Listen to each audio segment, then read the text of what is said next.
Hello and welcome. In this segment, I'd like to explore another question that often comes up. What do people mean when they talk about negative or heavy energy? And how can we recognize it in everyday life? To begin with, it's important to clarify that this concept is largely metaphorical. When people describe someone as having negative energy, they are usually not referring to anything mystical or measurable. Instead, they are describing a very real psychological and emotional experience, a strong, immediate reaction to another person's behavior, tone, and overall presence. Some individuals are highly sensitive to these cues. They may not always be able to explain what exactly feels wrong, but they clearly sense discomfort. Let's consider a simple, everyday example. Imagine being in a public space, for instance, on public transportation or in a waiting area. Everything is relatively calm. Then a group of people enters.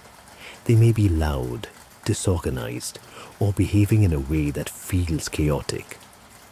Their speech might be aggressive in tone, even if not directed at anyone in particular.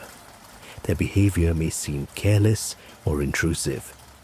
Technically, they are not harming anyone. They are not directly addressing you.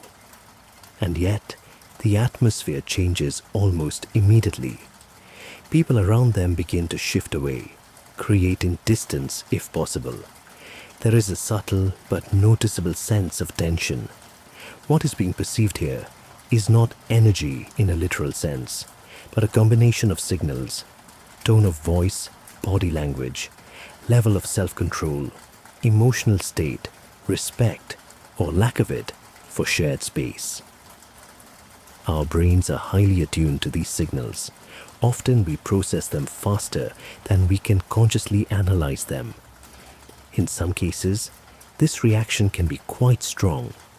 After interacting with certain individuals, a person may feel mentally drained, physically tense, unusually fatigued, or even slightly nauseous or uncomfortable. Highly sensitive individuals, sometimes referred to as empaths, may experience these reactions more intensely. Again, this does not require any mystical explanation. It is simply the nervous system responding to stress cues in the environment. There is also another aspect worth noting. Some people consistently create environments where tension, conflict, or disruption seems to follow them. In their presence, conversations become strained, misunderstandings increase, or small problems escalate more quickly. This does not necessarily mean they intend harm, but their way of interacting with the world can have a destabilizing effect on those around them. So how should you respond to this kind of experience? First, trust your perception, but interpret it thoughtfully. If you consistently feel uncomfortable around someone, it is worth paying attention to that signal. Ask yourself, what exactly is creating this reaction?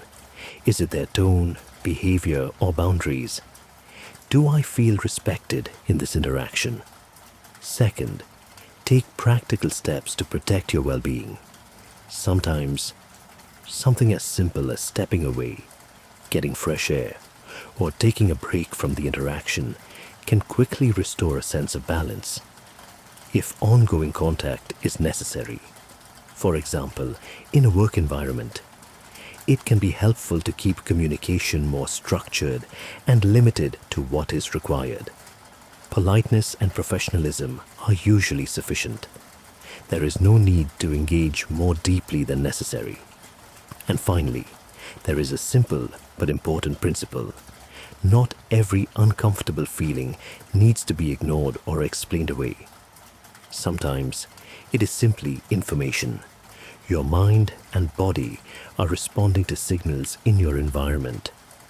And learning to recognize those signals can help you maintain clarity, stability, and emotional balance